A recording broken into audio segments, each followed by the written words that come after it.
প্রিয় পরীক্ষার্থীরা, যারা 2025-এ উচ্চ মাধ্যমিক পরীক্ষা দিচ্ছ ভূগোল সাবজেক্টে, তাদের জন্য অর্থনৈতিক ভূগোলের কিছু লাস্ট মিনিট সাজেশান নিয়ে চলে এসেছি। তার আগে একটা কথা বলে দিই, তোমরা এখন অবধি যা যা পড়েছো সেগুলোকে ভালো করে আরও মন দিয়ে পড়বে, বেশি করে পড়বে। তার সাথে সাথে আমি যে সাজেশানগুলো দিচ্ছি এখন, সেগুলোকে লাস্ট বারের জন্য একবার চোখ বুলিয়ে নেবে। চলো শুরু করা যাক।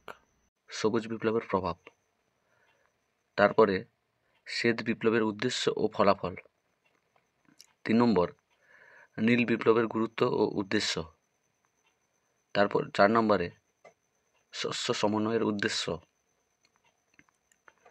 তারপরে আমেরিকায় গম চাষের উন্নতির কারণ, তার ব্রাজিল ও উত্তরপ্রদেশে আখ চাষের উন্নতির কারণ, ডাল চাষের অনুকূল পরিবেশ, ভারত ও বাংলাদেশে পাট চাষের অনুকূল পরিবেশ, কার্পাস চাষের উন্নতির কারণ ও অনুকূল পরিবেশ, কফি চাষের উন্নতির কারণ ও অনুকূল পরিবেশ, চা চাষের উন্নতির কারণ ও অনুকূল পরিবেশ,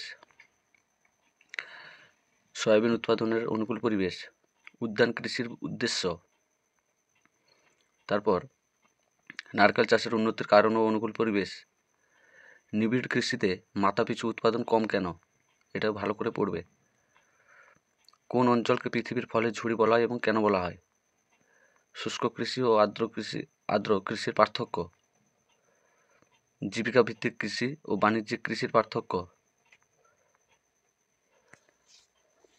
এই ছিল অর্থনৈতিক ভূগোল থেকে লাস্ট মিনিটের সাজেশান।